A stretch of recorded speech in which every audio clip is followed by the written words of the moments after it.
जो कल तुमने कंडीशंस पढ़ी थी, है ना, उन्हीं कंडीशंस को आगे लेके चल रहा हूँ मैं। Condition for oxidating of particle.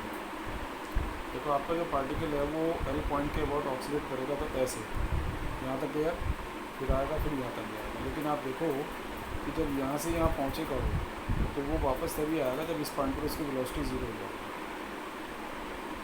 फिर वापस आएगा, बढ़ेगी, इसे क्रॉस करेगा, फिर कम होनी शुरू हो जाएगी, जीरो हो जाएगी। इसका मतलब ऑक्सीडेशन के लिए ज़रूरी है कि जो एक्सट्रीम पॉइंट है, कोई भी एक पॉइंट होगा वहाँ पर वेलोसिटी ज़ीरो होनी चाहिए, लेकिन स्ट्रिंग में टेंशन ज़ीरो नहीं होना चाहिए। अगर स्ट्रिंग में टेंशन ज़ीरो हो गया ना जैसे इस पॉइंट पर, ये पार्टिकल तो आपको नीचे गिर जाएगा। ऑक्सीडेट गया तो सर्किल को छोड़ के चल पड़ेगा। तो हम लोग क्या करेंगे, दो अलग अलग हाइट निकालेंगे। एक वो हाइट जिस पर वेलोसिटी ज़ीरो है, और एक वो हाइट जहाँ पर टेंशन ज़ीरो हो सकता है, समझे ना। तो जहाँ वेलोसिटी ज़ीरो होगी इसके लिए फार्मूला मैंने ये अप्लाई कर दिया, ये तो पता ही आपको। v को जीरो रखूँगा, हाइट h में एज्यूम कर ली, तो मेरे हिसाब से हाइट आ गई bl²/2। अब अगर मैं ये कहता हूँ कि टेंशन ज़ीरो है h2 हाइट पर, तो टेंशन की इक्वेशन लगाई मैंने, इसको ज़ीरो करके यहाँ h2 हाइट लगा दी, और इसको सॉल्व करके h2 की वैल्यू निकाल दी। तो ये तो वो हाइट है कि जहाँ टेंशन ज़ीरो होगा, और ये वो हाइट आ गई जहाँ वेलोसिटी ज़ीरो होगी। अब आप सोचो अगर टेंशन पहले ज़ीरो हो गया, यानी ये हाइट पहले अगर आ गई, तो पार्टिकल तो सर्किल को छोड़ देगा ना। तो पहले किसको जीरो होनी चाहिए ऑक्सीडेशन के, वेलोसिटी। बाद में टेंशन जीरो होगा, बाद में वहाँ तक तो जाने का नहीं पार्टिकल। जब वेलोसिटी जीरो होगी तो वापस आ जाएगा वो। इसलिए ऑक्सीडेशन के लिए वेलोसिटी वाली हाइट कम होनी चाहिए टेंशन वाली हाइट से। और सॉल्व करके मैंने आंसर निकाला है, तो VL जो है <2GR होना चाहिए, कि जब भी लोएस्ट पॉइंट पर वेलोसिटी इससे कम होगी तो पार्टिकल आपका ऑक्सीडेट करेगा। फिर आपका क्वेश्चन होगा सर इसके ज़्यादा होगी, तो वो सिखा रहे हैं कि फॉर लिविंग सर्किल क्या होना चाहिए, टेंशन वाली जो हाइट है वो कम होनी चाहिए।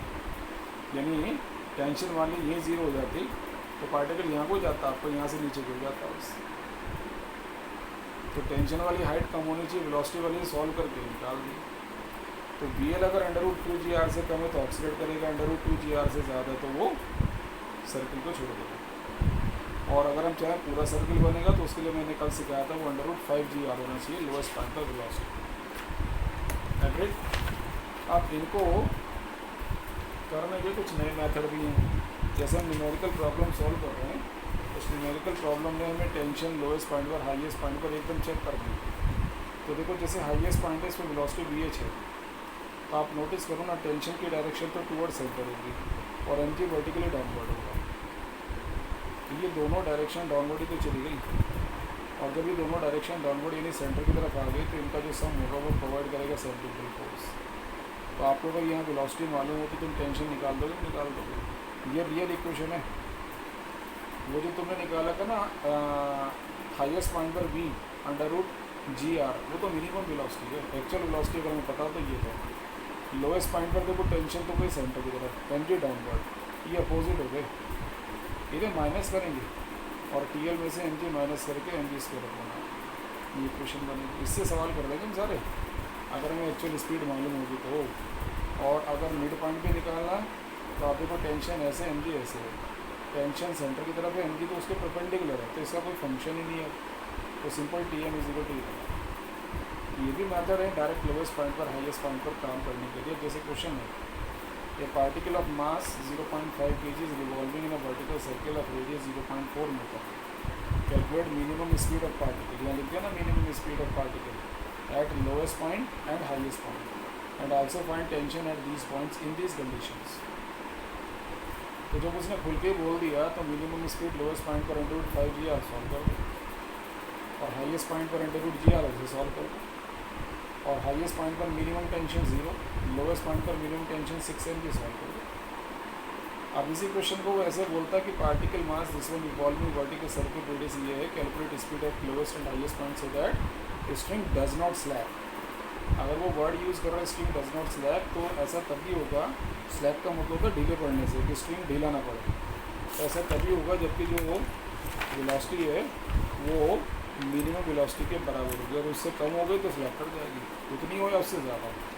तो यहाँ पर भी हम वही है ना, लोवेस्ट एंड हाईएस्ट पॉइंट पर वेलोसिटी निकालेंगे। अब इसी क्वेश्चन को उसने दोबारा बोला कि पार्टिकल है, इसका मास इतना है। यहाँ पर वो कह रहा है कि इसको रोटेट कर रहे हैं by means of string of length 0.1 metre. ये स्ट्रिंग की जो लेंथ 0.1 मीटर है बेसिकली वो रेडियस का काम करेगी। फिर वो कहता है कैलकुलेट करिए स्पीड एट हाईएस्ट पॉइंट। अब बच्चों यहाँ किसी क्वेश्चन में यहाँ ऐसा लिखा मिनिमम या कहीं यूज़ नहीं करा, tension eight lowest and highest point. अब लिखा देखो minimum speed at each point. तो जब आप कैलकुलेशन करते हो ना, अब वो बात काम आएगी जो मैं सिखा रहा था। लोवेस्ट पॉइंट पर टेंशन ये रहा, mg ये रहा, समझ रहे हो, बात समझ आ रही होगी। तो टेंशन की इक्वेशन अगर तुम यहाँ बनाओगे तो इसके लिए क्या करना पड़ेगा तुम्हें, TL माइनस mg स्क्वायर बना, ठीक है। BL आपको मालूम है, यहाँ रखोगे mg रखोगे TL आ जाएगा। अब हाईएस्ट पॉइंट पर आपको स्पीड चाहिएगी, इक्वेशन तो मालूम हो गई क्योंकि दोनों सेम नीचे की तरफ आते हैं, तो TH plus mg equal to ये आएगा।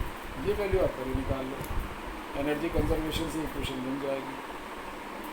एनर्जी कंजर्वेशन से इक्वेशन बनेगी ना, इसकी वैल्यू प्लेस करो और वैल्यू प्लेस करने के बाद आप ये निकाल लोगे, इसको यहाँ पुट कर दोगे, ये आ जाएगा। और जब उसने कहा मिनिमम स्पीड निकालो लोवेस्ट एंड हाईएस्ट पॉइंट पर, उसके फार्मूले वापस हो, ठीक है ना।